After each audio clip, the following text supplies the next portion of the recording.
Why do you persist? You put us down, we rise again. You end one plot, we forge another. You try so hard, but it always ends the same. Those who know you think you mad, and this is why. Even those men you sought to save have turned their backs on you. Yet you fight, you resist. Why? Because no one else will.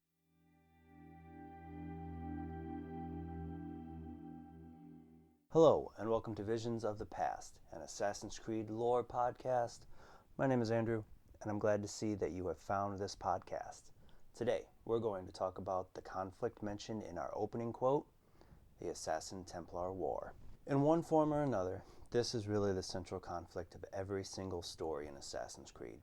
Every historic setting has had both assassins and the Templars influence the war, conflict, or full ages of advancement to work toward their respective goals. And by the time we get to the modern day, it's almost a full guerrilla war, with the Templars looming large as Abstergo Industries and the assassins working in cells to keep the Templars from fulfilling their goals.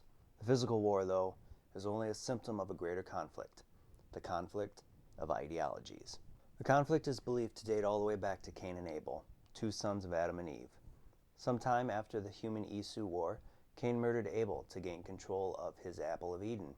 Most likely, this was the same apple that Eve stole from the Isu city, Eden. After Cain murdered Abel, he would be branded with what would be known as the Mark of Cain, which would be used as the insignia for the children of Cain. It is believed that Cain murdered Abel so that he could use the apple to guide humanity to enlightenment, going against why his parents stole the apple in the first place. Throughout history, other groups would rise and to try to guide humanity to enlightenment. These groups included the Order of Ancients, the Cult of Cosmos, and the Order of the Knights Templar. The first group known to stand against any of these were a Persian group that was led by Darius that would help him assassinate the Emperor of Persia, Xerxes I, in August of 465 BC. Others would take up Darius's example, eventually leading to the creation of the Hidden Ones and the Assassin Brotherhood. For the most part, the Hidden Ones and the Assassins felt that it was everyone's right to make their own choice and to live with the consequences of those choices. While theoretically this conflict could trace itself back to the murder of Abel by Cain, it seems to me that it's more likely that it started in Egypt in 48 BC. This was the year that the Order of Ancients within Egypt tried to enter an Isu vault in Siwa. To do this, they abducted Bayek of Siwa, the local Medjay, and his son Kimu, and while trying to get information out of Bayek, they would kill his son. This would spark a year-long journey that would end with Bayek and his wife Aya not only seemingly wiping out the Order of Ancients from Egypt and Rome, but they would establish the Hidden Ones in both places. The birth of a lasting group with the goal of killing those trying to control the populace would consistently put them at odds with the Order of Ancients. And while that order, along with the Cult of Cosmos, would see small groups or individuals battling against them, it wasn't until this point that the Hidden Ones were formed that it truly turned into a war. As time would pass and the two groups spread around the world, not only in an attempt to guide humanity or to attempt to keep people from the ones who would control them, but it would also lead to each group trying to find pieces of Eden before the other, with different thoughts on how to use them. The Order of Ancients would use these artifacts, much like Cain wanted to use his apple, to guide the human race forward. And the Hidden Ones, while aware of the power that these artifacts could wield, would choose not to use them, but to hide them from the world in an attempt to keep them from the Order of Ancients. While the details are scarce, the Hidden Ones would publicly reorganize in 1090 into the Nizari Ismaili state, or more commonly known as the Order of Assassins, and the Order of Ancients would reorganize into a public order under the name of the Poor Fellow Soldiers of Christ and the Temple of Solomon, or more commonly known as the Knights Templar in 1129. While we don't know exactly why these two orders reorganized, we do know that they stayed public for a long time, continuing their agendas throughout the world, with the most change in the war being centered around the Middle East. By 1191, the Knights Templar would be trying to influence the Third Crusade, while the Assassins would, for the most part, be known as killers for hire, as it was at this time most assassins only did as the mentor ordered them to do. While the Templars found an apple of Eden in Solomon's temple under Jerusalem, the assassin, Altair ibn La'ahad, would be sent to retrieve it. And while he would fail this task, a companion of his would succeed, and Altair was sent to murder 9 men who, unbeknownst to him, were all Templars. After clearing the Middle East of the Templar threat, Altair found out just how deep the Templars were in both sides of the war, and that his mentor was at one time a Templar himself. After killing his mentor and taking the apple, Altair would make changes within the order, allowing for them to have a greater knowledge of the threats they faced. Over the next 60 years, Altair would not hide the apple away. He would study it. He would also hunt Genghis Khan under the suspicion that he had a piece of Eden, and he would lose control of the assassins to Abbas Sofan.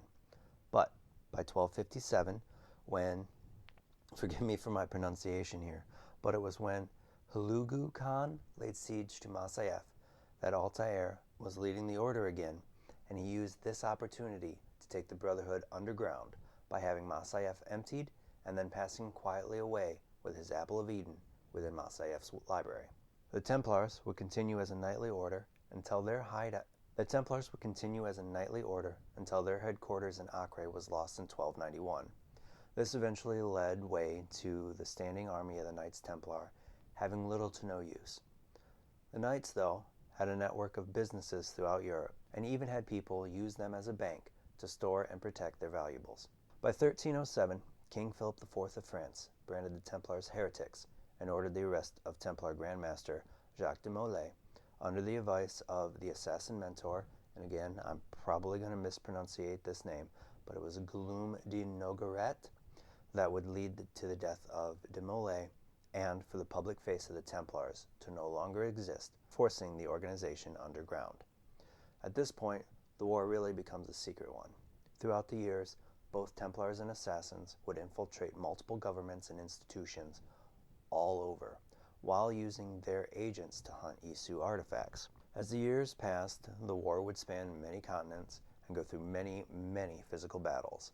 But there have also been a few instances where truces have been called. The first known instance of this was in 1778, when the assassin Ratagahaton and Grand Master of the Colonial Rite of the Templar Order, who also happened to be his father, Haytham Kenway, chose to join forces to hunt Templar turncoat Benjamin Church. This would last for about 6 months, until Haytham read aloud correspondence from George Washington in front of Ratagahaton. This correspondence stated that it was Washington that had Ratagahaton's village burned when he was younger. The breaking of this alliance would eventually lead to Master Kenway's death in September of 1781. But around this time, there was another known peace between Assassin and Templar orders, but this time it would be in the city of Paris, where both Templar Grand Master Francois de la Serre and Assassin mentor the Comte de Mirabeau worked themselves into the court of King Louis XVI. Though this peace would also break down, but this time it would be because of a coup within the Templar Order that ended with Master de la Serre's death in May 1789. As more and more countries of the world shed the idea of a government led by a monarchy, the Templars would devise a new way to rule the world from the shadows. This would eventually lead to the Jekyll Island Club meeting on November 22, 1910. This meeting saw high-ranking members of the American Rite of the Templar Order discussing what would become known as the Plan, a long-term scheme to establish Templar rule by using a capitalist system. This plan included the creation of the Federal Reserve System, the creation of Abstergo Industries, which would act as a new front for the Templar Order, and it laid the foundation for a plan that would start a world war in the late 1930s that would allow the Templars to reshape governments in the war's aftermath. The Federal Reserve System would be created by the United States government on December 23, 1913.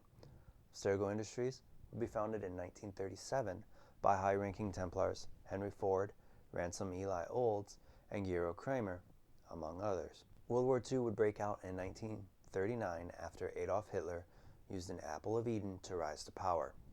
In July of 1944, the Bretton Woods Conference would be held by Abstergo Industries to determine the international monetary systems that would be set up in Europe after the war was finished.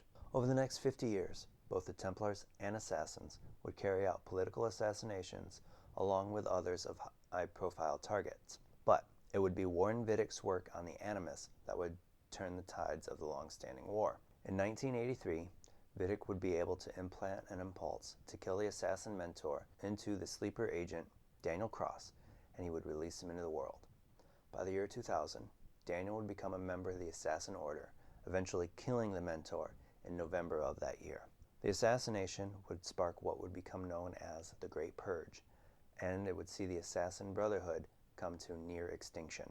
The Templars would continue to use the Animus to hunt for pieces of Eden that they would use to subdue the human populace and create their new world order. The Assassins would end up going even further underground and start fighting a guerrilla war that would see them strike at high-value targets like infiltrating Abstergo's Animus project and the assassination of Warren Vidick. The war continues like this to this day, though there was one instance where the Templars and Assassins have teamed up to face a mutual enemy after the Great Purge. This instance was in 2018 when Abstergo's Phoenix project managed to create a body with a full Isu genome. This body would come into possession of Juno, but it would be destroyed by an assassin cell led by Charlotte de la Cruz with the help of Templar Black Cross, Juhani Otto-Berg.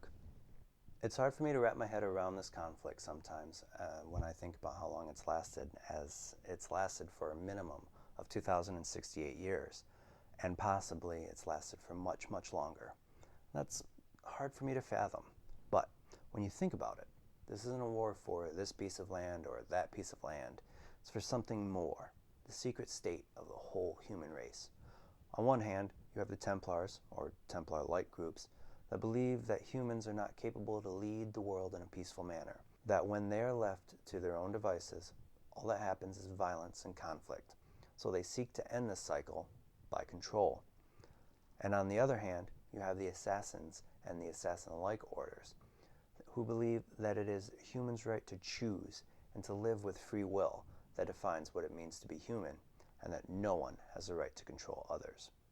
When I stand back and I look at these two orders from this perspective, it leads me to look at them as representations of tyranny and freedom.